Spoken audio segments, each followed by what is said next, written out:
Эстония, Латвия и Литва на протяжении десятилетий были частью энергосистемы БРЭУ, связывавшей их с Россией и Белоруссией.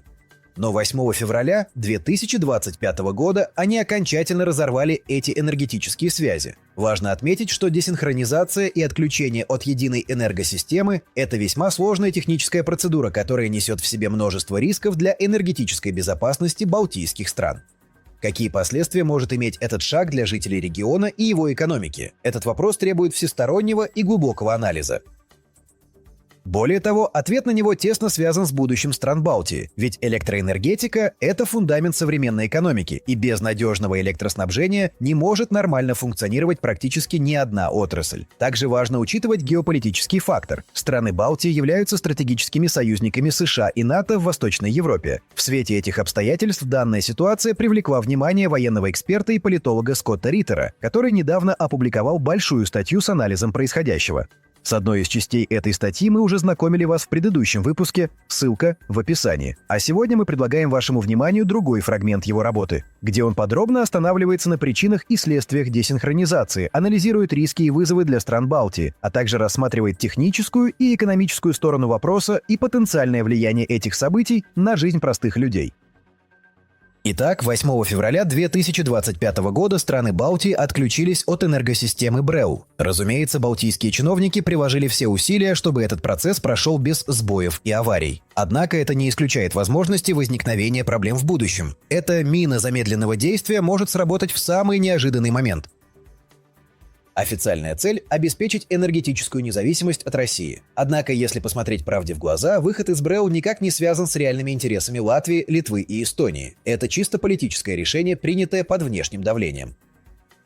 Весь этот процесс сопровождался активной пропагандистской кампанией, цель которой – убедить граждан в правильности и безопасности этого решения. Людям настойчиво рекомендовали не поддаваться на провокации и не доверять дезинформации. В рамках этой же пропагандистской кампании 9 февраля был организован большой концерт электронной музыки под названием «Электросимфония». Вход на концерт, разумеется, был платным. В конце концов, почему бы не заработать на животрепещущей теме и не дать людям повод отметить победу? Порой эта пропаганда выглядит совершенно абсурдно. Например, на сайте эстонского энергооператора Элеринг можно найти такое утверждение. Приведет ли десинхронизация к перебоям с электроснабжением? Конечно же нет. Совместно с нашими партнерами в странах Балтии и за рубежом мы существенно увеличили энергетические запасы.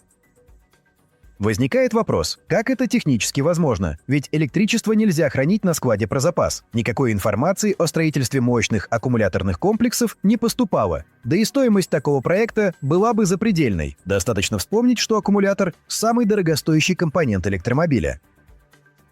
О строительстве гидроаккумулирующих электростанций ГАЭС речи также не идет. ГАЭС – это специальный тип гидроэлектростанций, которые позволяют накапливать воду в резервуаре, используя для этого избыточную электроэнергию, а затем, в случае необходимости, использовать эту воду для генерации электричества. Более того, именно во время десинхронизации повышается риск возникновения сбоев и аварий на электростанциях. Следовательно, поверить в обещания властей могут только те, кто совсем не понимает, как работают энергетические системы. Разумеется, в правительстве прекрасно понимают, насколько высоки риски. Власти Риги уже начали подготовку к развертыванию сети мобильных генераторов, которые будут использоваться для аварийного энергоснабжения больниц, социальных учреждений и общественного транспорта. Состоялось экстренное заседание комиссии по гражданской обороне. Сейчас главная задача обеспечить бесперебойную подачу электроэнергии в первые дни после отключения от БРЭУ, чтобы у населения сложилось впечатление, что все идет по плану. Если же возникнут проблемы, виновных найдут быстро. Ими традиционно станут Россия, инопланетяне или китайские диверсанты. Впрочем, проблемы, скорее всего, будут. Странам Балтии невероятно повезло с погодой. С тех пор, как летом 2022 года они отказались от закупок электроэнергии у России и Беларуси. Погодные условия были идеальными для ветряной и солнечной энергетики. Зимой 2022-2023 годов выпало очень много осадков. Да, Угава была полноводной, и ГЭС работали с максимальной отдачей. Начиная с 3 января 2023 года собственная генерация в Латвии превышала потребление на 20-60%, что позволило стране даже экспортировать излишки электроэнергии. Однако на розничных ценах для населения это никак не отразилось. По данным LVGMC, Латвийского центра окружающей среды, геологии и метеорологии, август 2023 года стал четвертым по количеству осадков за всю историю метеонаблюдений, а в октябре были зафиксированы аномально сильные ливни. Причем, как показывают метеорологические карты, эти ливни прошли в основном в центральной части Латвии, в бассейне реки Даугавы. Аналогичная ситуация сложилась и сейчас. Уровень воды в Даугаве хоть и несколько ниже, чем в прошлом году, но все равно достаточно высокий для эффективной работы ГЭС. Кроме того, колебания температур способствуют усилению ветра, что обеспечивает высокую выработку электроэнергии ветряными электростанциями.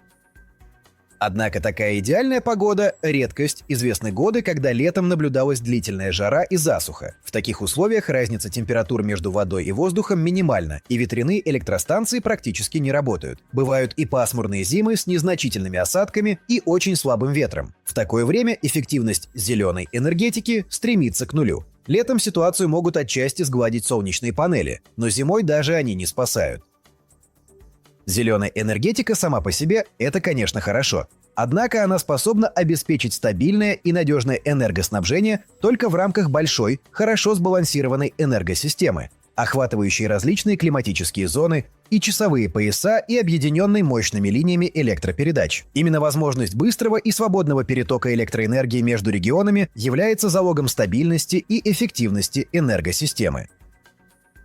Например, энергосистема БРЭЛЛ включала в себя 11 часовых поясов от Калининграда до Владивостока. Европейская же система НЦОЕ ограничивается 2 часовыми поясами, поэтому зеленая энергетика имела бы смысл в рамках БРЭЛЛ, но не в отдельно взятых странах Балтии.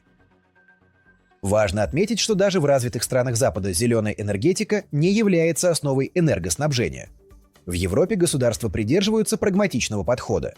Приоритетом являются национальные интересы и благосостояние граждан. Страны же Балтии, отказываясь от прагматизма, действуют по принципу «назло врагу отморожу уши». Основу энергетической системы Латвии составляют гидроэлектростанции, расположенные на Даугаве, и теплые электростанции ТЭС. В годы с достаточным количеством осадков ГЭС обеспечивали 55-70% потребляемой в стране электроэнергии. В период, когда не было необходимости экономить газ и снижать выбросы углекислого газа, на долю ТЭС приходилось 18-35% генерации. В те времена Латвийская ССР полностью обеспечивала себя электроэнергией. Более того, она была частью единой энергосистемы, охватывающей 11 часовых поясов и множество климатических зон, что обеспечивало стабильность и надежность энергоснабжения.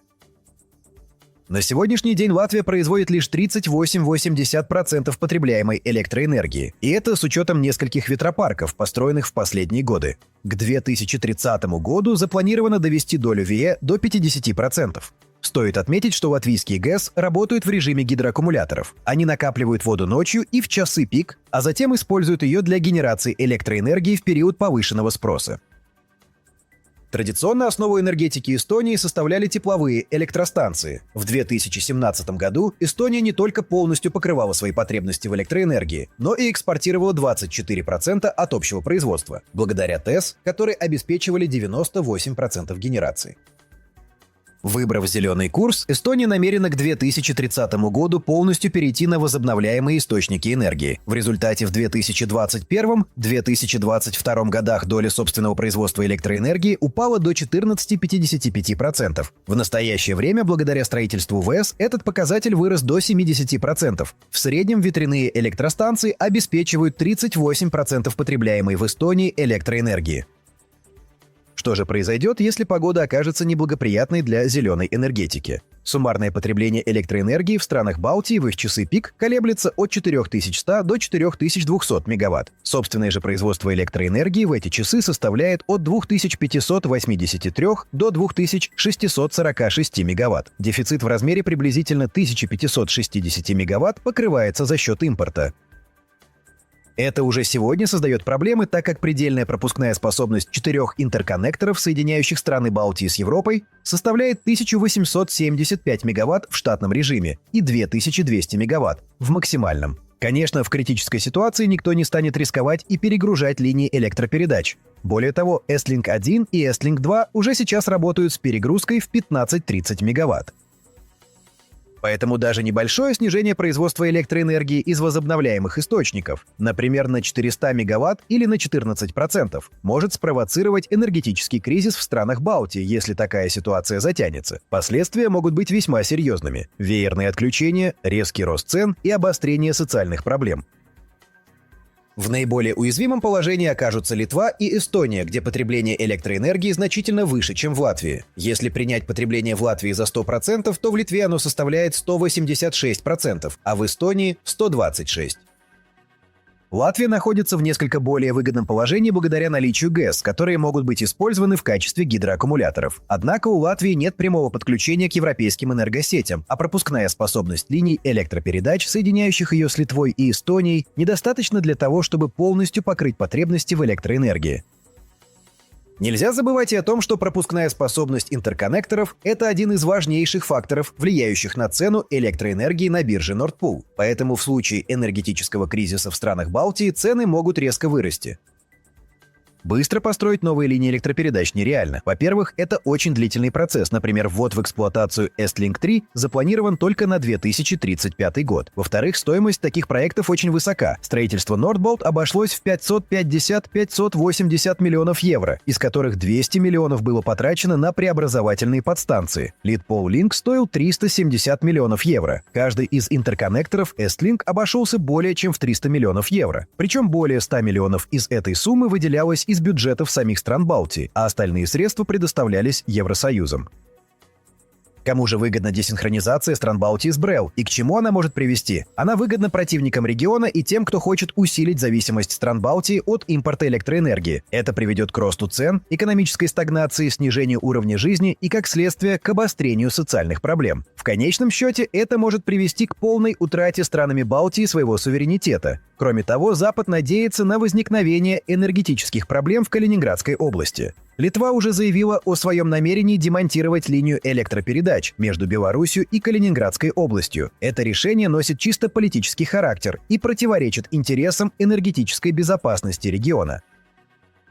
Выход из БРЭЛ – это очередной шаг стран Балтии на пути к потере независимости, и этот шаг они делают по своей воле.